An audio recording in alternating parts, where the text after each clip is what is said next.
Welcome to another episode of our Wisdom Wednesday, where we have special guests coming in to share with us their expertise to help women like you and me to overcome some life challenges.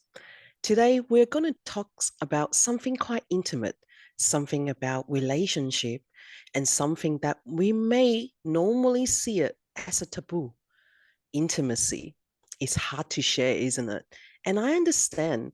I used to have only one partner back into my ex marriages.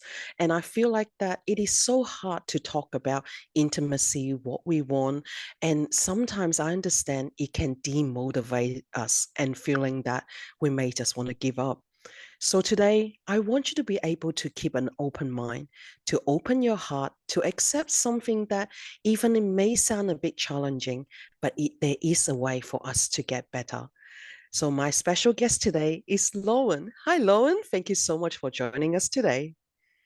Hi, Martha. Thanks for having me. I'm really glad to be here with everyone. Thank you. So please tell us a little bit more about yourself and what you do. Sure. So I am Dr. Laura Jurgens. You can probably tell I'm American. I have a very American accent. I'm coming to you from North Carolina on the east coast of the US, and I've had clients in Australia, so it's early morning for me, but I'm used to that. I am an relationship and intimacy coach, and I work with women over 40 specifically and their partners. So I work with couples too. Um, And I work with women who want to feel more free in their intimate life. Mm, I feel kind of like maybe other people are more free than they are, and they feel maybe a little repressed, or like there might be something kind of missing. And oftentimes we have a lot of shame about that, and we feel mm, disconnected and may want to kind of give up, mm, or kind of shut down, definitely not talk about it. mm, So I'm the person who talks about it, and mm. I've been there.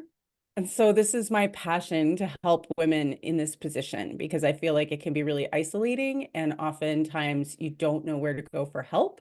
And a lot of the sort of, just Googling stuff, right, is going to take you down into crazy land. People are just telling you, well, try these new 20 sex positions, or, it's your hormones. Most of the time it's not, but, there's a lot of bad information out there. So we want to cut through all of that.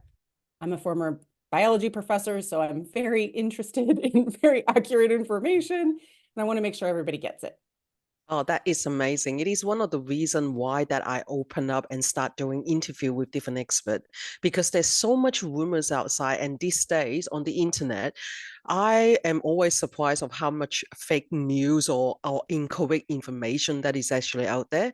So I insisted on only interviewing experts who know what they're talking about, who have the qualification, who has the background to actually help us to get better. And I know that everyone have their own perception about things, and it's completely okay.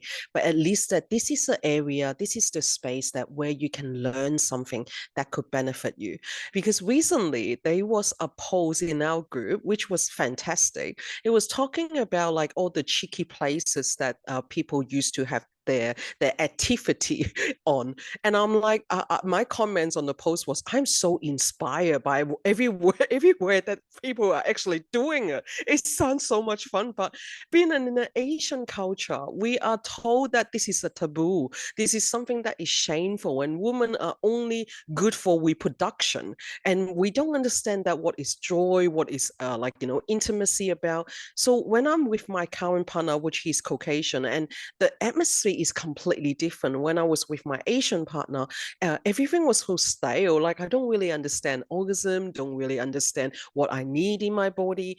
And with my new partner, I definitely starting to explore and become very vanilla. I just learned that term to vanilla about everything. So it is so interesting.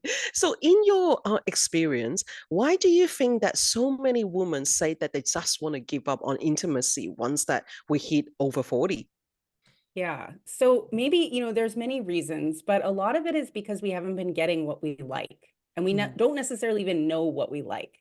mm, If intimacy, just like you were talking about, if it has felt like it's not for you, like it mm, feels like it's for your partner, and it's mm, like a obligation or something that you have to do in order to keep them happy, Mm.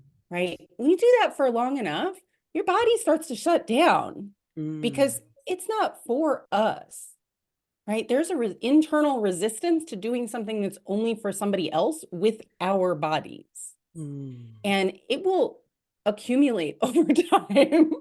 So the more obligation sex we're having, the more sex that's having where we're not having orgasms. And most of the time, men typically in heterosexual couples, men Mm. are having a lot more orgasms than women. That's Mm. not true for lesbians, by the way. Okay. So it's not an inherent thing about women. And it's not true for women in self-pleasure. It's just true for women when we're having intimacy and sex with men. And Ah. so we're oftentimes not knowing what we like, not asking for what we like, not even really thinking about sex as for us. So Mm. it's not a surprise that eventually we want to stop. Mm. If I was just, if every single day, it doesn't matter what it was, but if there was something where, maybe I was only ever running, maybe I was a runner. Mm. I'm so not a runner, by the way. But maybe I was a runner and I was only ever running for someone else. I Mm. wasn't ever doing it for me. Every day I went and, or a few times a week I went and I had to do a run for somebody else. Eventually I would not want to run anymore. Mm. Right. So it's the same thing with sexuality. If you're always doing it for someone else, of course you're not going to want to do it anymore. Yeah. So, but the wonderful thing is our 40s are a perfect time to say, oh, I'm going to do this for me. If I'm going to do this at all, and you don't Mm. have to, you never have to have sex again, Mm. but if, and that's a choice that you can make and make Mm. it proudly if you're going to make it, right? But just Mm. make it as a conscious choice instead of Mm. just avoiding the topic altogether, because Mm. that's just, there's stuff going on in your subconscious where, in that case, where when we just avoid something, it's kind of poisoning us in a way. Mm. But in sapping energy, and there's always that what if, should I, blah, blah, blah, blah. But if you decide that you do maybe want to try Mm. to figure out how to have pleasure for yourself in Mm. this body that you've been given that has all kinds of capacity for pleasure, Mm. then, the 40s are a great time to do that because we don't, at least me and most of the people I know, most of my clients who are over 40 are much more willing to say and learn about ourselves and then say what we want than we were ever in our 20s and 30s. And we're willing to look at our culture, whatever culture we come from, and the way that it's affected us and our sexuality with a much more critical thinking lens. We're willing to look at it and say, I don't think that, I don't want to keep that part, right? There's things about my culture that I value, and there's things that maybe harmed me. Mm. So it's a great time, really. I think so too, because I think as a woman like that, it's like 40, 60s here, I find that I'm a lot more braver to go and explore whatever that I haven't tried. I'm willing to actually have a go.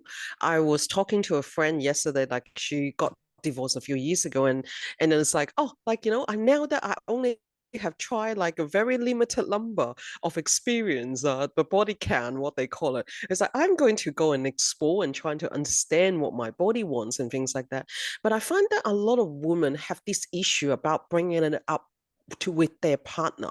Is there any tips and tricks that you can tell us that we can not kill their manhood, but also expressing what we want? Absolutely. So I actually have a whole podcast episode Great, share because with us in the comment. it's such a common question. So that's the sex help for smart people. It's like when and how to talk to your partner about stuff sexually. But in a nutshell, it's really important for a couple things. So one, we want to talk to them when we are not engaged in some sort of intimacy. That is not the time to bring it up, right? So schedule a time where everybody knows you're going to have a conversation that might be a little challenging. Like, hey, I have something I want to talk to you about our intimate life. I would like for us to have more, and then lead with what you want together, what your Mm. vision is together, right? I would like for us to have more intimacy or better connection. I would like, I would like to change some things or change some things up, right? Mm. To refresh. Mm. And so when you lead with that, and you schedule that time, then nobody gets blindsided, mm, right? People are able to receive better. mm, And if you lead with something that's like a vision that is benefiting you both, not just you're doing this wrong, right? That's not going to get you good results. It's just going to make your partner defensive, yeah, right? We're leading with a positive vision, that's mm, always going to help, mm, right? mm, And there's no guarantee. Now, look, your partner may or may not, and you may have no practice mm, really talking about challenging things, and it may be a little clunky at first, and that's mm, okay. And you mm, can even just say that. mm, So the more open we are, the more vulnerable we are in our emotions, the better somebody else, no matter who it is going to hear us. yes, So if I just lead with, if I'm trying to protect my little vulnerable self and I don't want to say anything about my emotions, what I'm going to do is I'm going to like blame or judge, right? mm, And that's going to yes, come out at somebody and they're going to get defensive. That's just human nature. That's exactly what happens every time. So yes, you see it all the time in any conversation. So if you instead lead with, wow, I'm nervous to have this conversation. I know we mm, don't normally talk about this. Really mm, like complete honesty, right? I don't mm, want to hurt your feelings or make you feel defensive. It's totally okay. And at the same time, I really want to learn how to ask for what I want. I want us to have better sexual connection. I would really like for us to prioritize me having orgasms, right? Whatever it is that you are wanting to talk about, I would mm, like more foreplay. Oh my gosh, everybody should mm, be asking for this. yeah, So I would like to have more just affection time that yes, isn't leading to sex. Boy, mm, that's something I had to ask for yeah, repeatedly. mm, And it's okay if you have to ask more than once. mm, People, that doesn't mean there's anything wrong with your partner. Most of the time when we're trying to change behavior, people have to ask us more than once. That's okay. mm, But you want to sit down and have yeah, like a real heart-to-heart conversation about these things and see mm, what could we try together, right? How could mm, we go about this?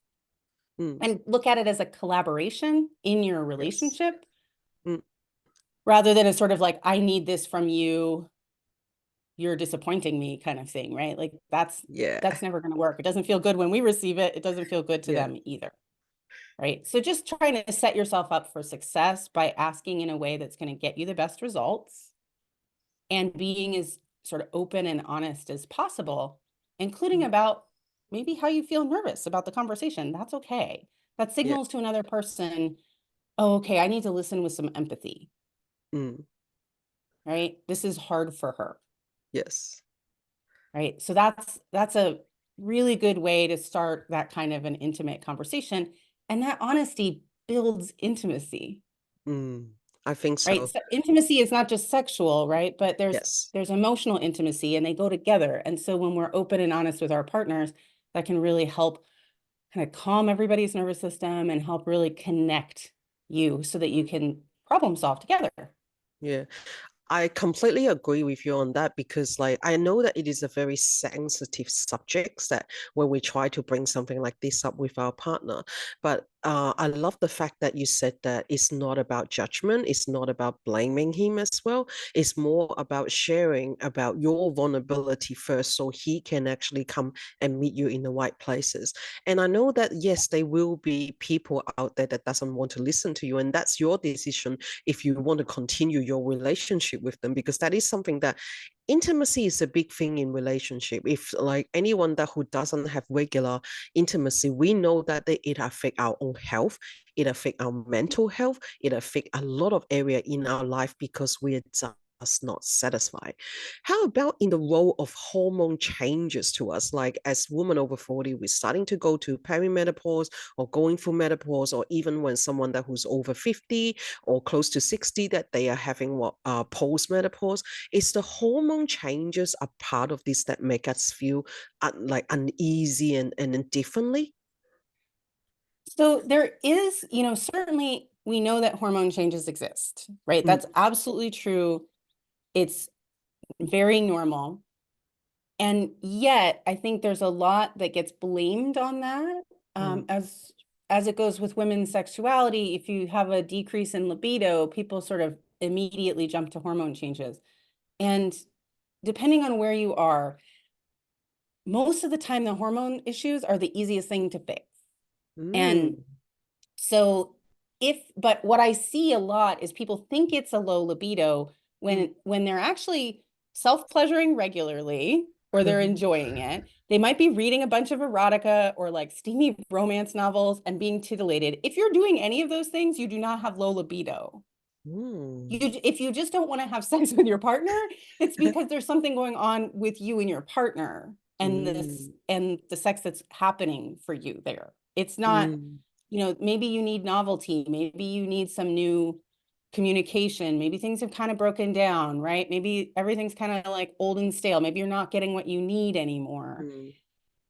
If you've experienced a very high sex drive overall, and then all of a sudden you're getting near menopause and it just drops, Mm. and maybe you're having some pain or some dryness kind of things, then that's a really good time to go see your GP and make sure that you get whatever hormonal support you need in order to take care of some of those symptoms.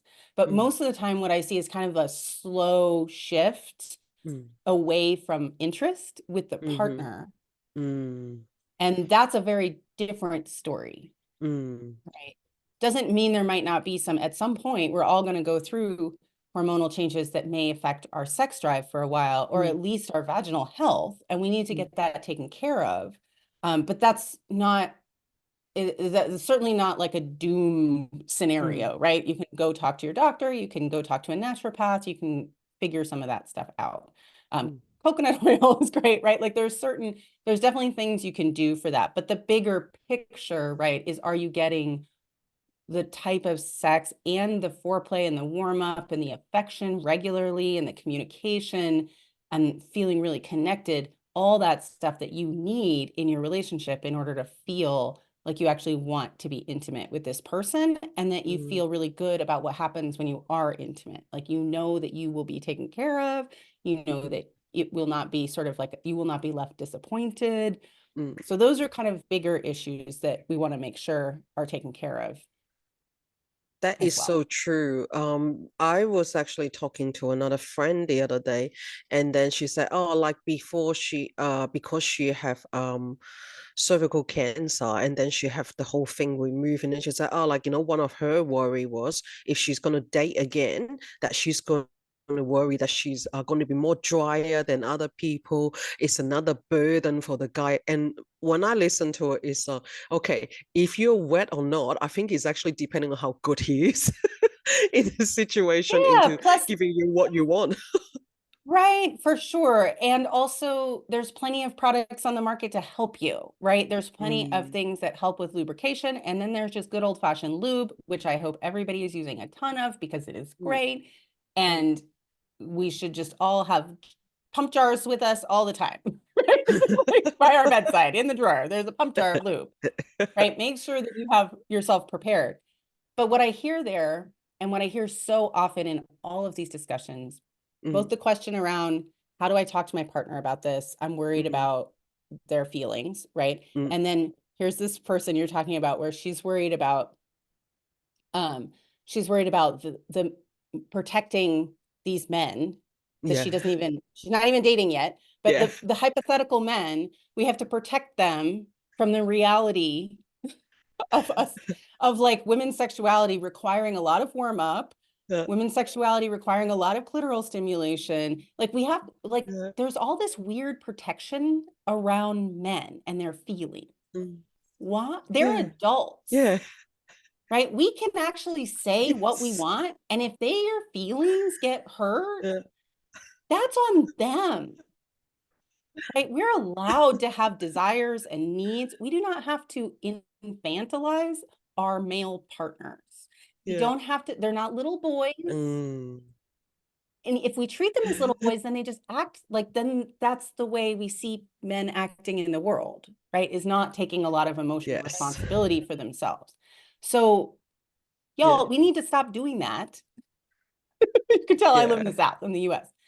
But there's so many women, and I used to do this a lot, right? I didn't want to hurt my partner's feelings by Mm. having needs and desires. Mm, Well, you know what? He signed up for a relationship with another human being. So, of yes. course, this other human being is going to have needs and desires, and it's Yes. okay for Mm, me to express them. So, I do think we need to be careful not to overprotect our partners from mm. reality.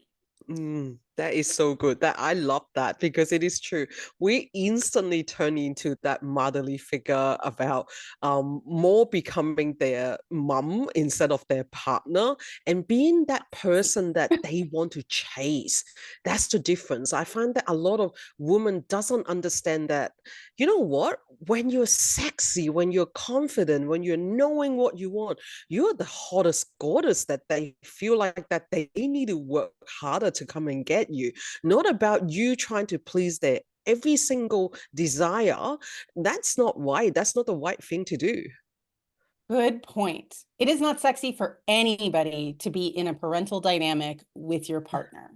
And I did that myself, and I know that it was partly my fault, and it was Mm, not sexy. It wasn't sexy for me. I didn't feel powerful or empowered mm, or sexy myself. And I didn't feel sexy towards my partner because mm. I was feeling like I was his mom, Yeah. you know? So it's really important to break that dynamic if that's one that you have in your Yes. relationship, unless you've both decided that that really turns your crank and you love Mm, it mm. on purpose, Yeah. right? We don't want to just do that inadvertently. But sure, there's people who like maybe that's their kink. Yeah. That's okay. But most of us, it's not. Yeah, that's true. Like, I always say that sometimes we need to look at a situation, especially in relationship. At our age, do we want another son or do we want someone that who will match our level, who will have the able to build a relationship with us, not someone that we need to constantly take care of, worry about their manhood or womanhood that they have and not being able to be true to ourselves. And I think that is a very valuable lesson that we have to learn as women over 40. That is something that we need to actually think about as a woman. So what Absolutely. the We last can give them, question? Yeah. we can give them like oh, sorry, go ahead. No, no, no, go, go, go, go. Oh, I was just going to say we can give them a chance to step up Yes. too, because a lot of times I think we're so used to it protecting them that we think that they can't step up. And Mm, oftentimes they can. Oftentimes they yes. can. We have to just give them some credit. Yeah, and it is about really leaving it and not doing it. Like I was talking to my friend yesterday, and she's like, "Yeah, like I decided I'm not going to be his maid, not going to do the laundry until that, like he's going to take some responsibility." So one day, her partner actually found out that I have no clean underwear to wear. It's like, "Oh, how come there's no laundry then?" It's like, "Okay, I'm not your mom, I'm not your maid, I'm not paid to do all of that. I have told you already, you need to take some responsibility as well. Otherwise, I'm not going to do it for you." And that's a good lesson for them to learn to actually have that respect that we look for. Oh yeah, 100%. I always forget about this, that people still do this because I don't have a relationship like that. My Mm, partner is we share everything equally. mm, He does all the things, he cooks half the time and cleans and like all the things. Because it just doesn't occur to me that I mm. would somehow be, I'm a 1950s housewife while I'm a Yeah. woman with a job and a career, and we're both equal partners. But I know Mm, people are still doing that. mm, And if you are, it can take a little bit of support to help you mm. learn how not to. And it's Yes. okay because you've been socialized by our various cultures to fall into that role, and you may need some coaching support to help you out of it, but you can get out of it and you can stop, That and is it's worth so it. true. Oh, It's I really hear worth you. it. I hear you. I did that with my current partner, and life just like, and I feel more appreciation towards him as well. Like when he does something for me, I actually feel appreciating of him. So guess what? He does more. So sometimes it is okay. And I understand that like a lot of people will actually say that, oh, it's his job to come and help me and stuff like that. I was like, okay. What happened if you're in his shoes that you're constantly not getting appreciation? You won't like it either. So if that's the case, why not not just give a simple thank you, a lovely hug for them, like they're like little boys sometimes. You just need to pep them up and say, yeah, good job. Wow, that's amazing. Yeah, Thank you we for all doing that. are, right? All Yeah. of us. Absolutely. Like we all want appreciation and just Yes. to feel seen and Mm, heard and valued by our yes. partners, both Mm, directions. Absolutely. yes. I love that. I love that. So please tell us, tell our listener and audience, how do they reach out to you? Oh, yeah. So you can reach out to me. My website is just my name.com. So Mm, laurajurgens.com, and the Jurgens is Jurgens. And mm, there's my emails on there. There's also links to my podcast if you want to listen to that. That's called yep. Sex Help for Smart People. You can find it all the podcast places. So those are the easy ways to find me.